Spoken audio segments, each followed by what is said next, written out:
up, guys? Welcome to this episode of the Budding Watch Enthusiast. Here on this channel, I discuss and review wristwatches from the perspective of someone who's relatively new to watch collecting, so if you're new here and you like what you see, please consider clicking the red subscribe button down below. So today's video is actually a little overdue because I had taken to doing these, 6 month later reviews of watches in my collection to see, how my thoughts might have changed on the watch, or, just talking about my experiences with the watch after 6 months. So today we're doing that retrospective, but it's actually a year retrospective, talking about my Christopher Ward C65 Trident diver. Now, it was actually pretty fortuitous that I could not do this retrospective after 6 months, because a lot has actually happened with this watch in particular that's kind of, evolved my experiences with it that we're going to talk about in this retrospective here today. Now, this is not going to be a review of the C65 Trident diver. I will go ahead and link that review in the description below, and also put it on a card up here. So if you have not seen my review of this watch, you should probably go back and watch that first before you click on this retrospective. So this watch was a couple of different firsts for me. It was the first kind of vintage styled watch that I'd ever gotten, and that has tremendously influenced my taste in my collection, because kind of vintage inspired divers tend to be what I generally go for as far as new watches goes. This was also kind of the first new release watch that I'd ever pined after and actually acquired. Typically, the watches that I had bought previous to this were stuff that had been available for a little while, stuff that had been out there for a little bit, that I just happened to pick up because I discovered about them. This is the first watch that I ever bought that was, like I said, a brand new release that I saw online and immediately knew right away that it's something I wanted to save up for and purchase when I had the funds available. It's also the first watch that I'd ever purchased from Christopher Ward, and if you guys have been following the channel for a little bit, you know that it is a brand that I do tend to champion. It was the first of 3 Christopher Ward watches that I've owned total. And again, it was one of the watches that made me a big believer in the brand. This is also the first watch that I've ever had to send in for service before.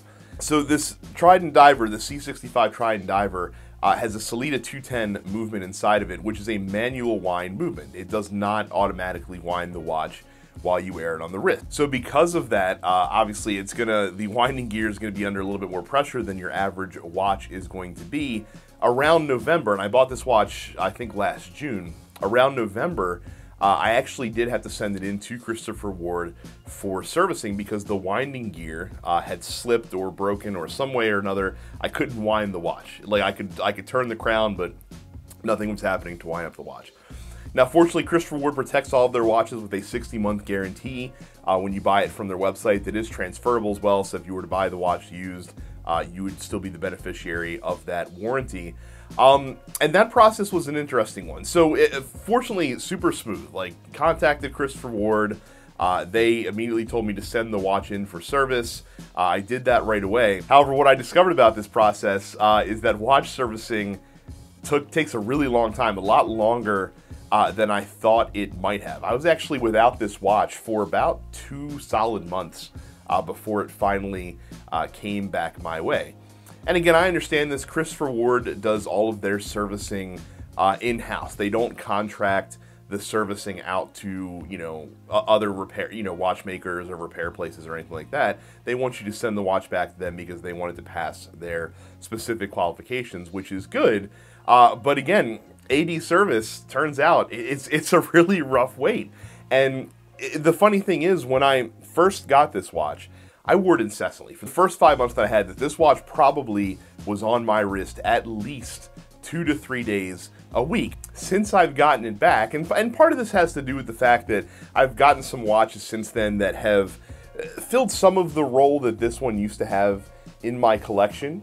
I haven't worn it nearly as frequently. And what I find really interesting too is that when I usually do wear this watch, it's usually in more professional or more formal situations. This has actually kind of become one of my de facto dress watches, just because it has a very understated look. The thin bezel kind of, understates the sportiness of the watch. So if I'm wearing, like a suit or like a sports coat with a shirt, and it's kind of blue themed, this is always the watch that I'm going to. If I'm wearing something that's more, closer to black, then I usually go to my Sal Baltimore. But if it's blue, which is a color that I like to wear a lot, it's usually this.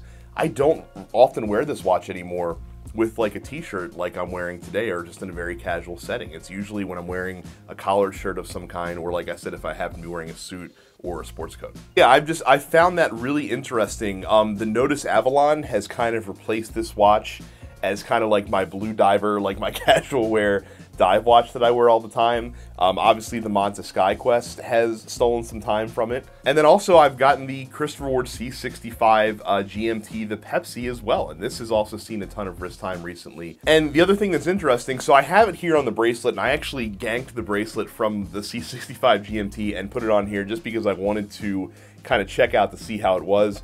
When I first purchased this watch, the bracelet was not an option. They didn't make a bracelet for the C65 line. Of course, they added it later on.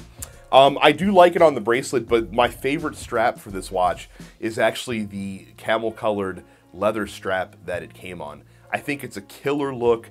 I'm a big leather on divers guy, but only on divers that, again, have that throwback appeal, that vintage kind of inspiration. I think it looks fantastic on there, and I definitely wear this watch with the leather strap more frequently than any other strap combination.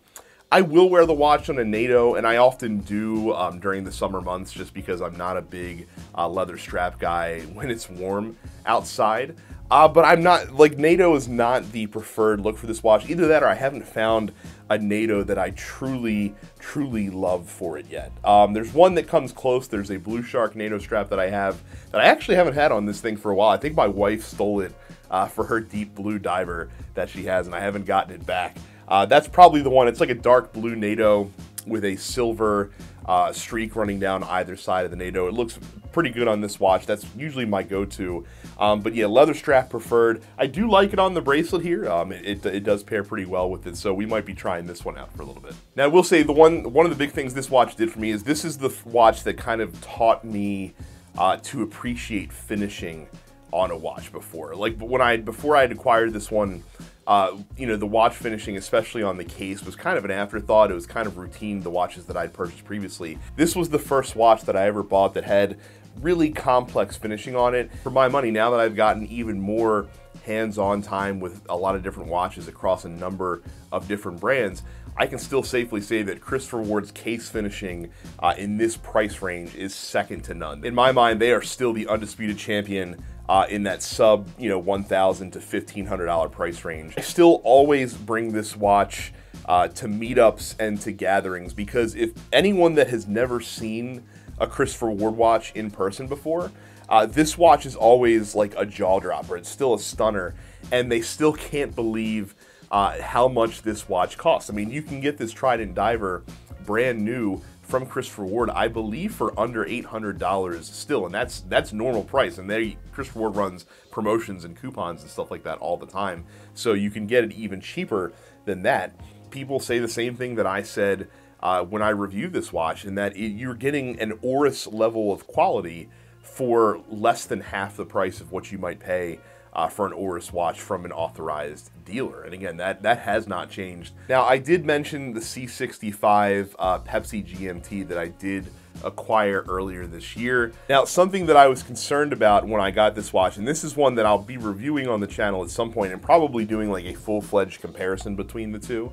But one of the things that I was worried about when I bought this watch is that if I enjoyed it, I thought for sure that I was going to be compelled to sell my Trident Diver. The reason I thought that is because, again, if you guys have been following me for a while, you see that I don't really like a lot of overlap in my collection. I don't ever really want two watches that are so similar. It's because I like more unique looks in my collection. Like, there are folks in the, you know, Chris Ward Enthusiast Facebook group that'll have 10 Christopher Ward watches. They'll have 3 different, you know, C60 Trident Divers of different colorways and stuff like that. That's never gonna be me. I'm much more of a unique design type of guy. Getting the same watch in different colors is not usually my bag. So I thought when I got this watch and I enjoyed it, which I really do, by the way, I love this C65 Trident GMT, that I'd want to sell the C65 Trident Diver. And surprisingly enough, that hasn't really entered into my mind. Like they are different enough so far that it's been warranted owning both of them. And it's that plus the fact that I just really still love this watch. There's just something about the design and something about the aesthetic of the Trident diver that just clicks with me. I don't know what it is. I don't know if it's because it's blue. I don't know if it's because of the way the hour markers are on the dial, which is, very different than a lot of other dive watches that you see out there. There's just something about it that I haven't even really thought about actually selling it on. I haven't thought about moving it on. Now, that might change still. Again, it might be, where I see it sitting in the watch box all the time, not getting worn, and I don't think that I need to own it at that point. But for so far, and again, I've had this Trident diver now for I think about 2 months, give or take. That thought just hasn't entered my mind. It has been worth owning both of them, and I'm really surprised about that because, again, I know myself, and that's not how I would have expected this to go in enjoying this new GMT that I just got in. Would I still recommend buying it? Absolutely. Again, I like the C65 line much more than I like the C60 line, and I've owned watches from both. The C60 line, even the new ones, are just a little too bulky for my taste. The C65 line still has the thin case with the excellent finishing on it. Still really love the box sapphire crystal. The crystal is still probably my favorite visual feature on the watch. The way that it looks, the side profile view of that crystal is still fantastic. You can get it now from Christopher Ward on the bracelet, and again, I love Christopher Ward's bracelets. I think they are absolutely fantastic. I still really love this watch. A year later, it still kind of holds a special place in my heart. And again, as of right now, I don't see myself selling it. Who knows, a year from now, when I do my next state of the collection in January, if the watch will be here or not. Again, the new Trident GMT might have just replaced it in the collection. But for right now, again, I'm really enjoying it. It's fantastic. It's a watch that not only do I really enjoy, but that opened my eyes up to Christopher Ward as a brand that I really enjoy as well. So guys, that's it for me. If you own this watch or if you've gotten to experience it, I would love to hear your thoughts on the watch, and you can let me know that in the comments below. If you liked the video, give me a thumb. If you love the video, click the red subscribe button and ring the bell. Thank you guys very much for watching, and I will see you all the next time.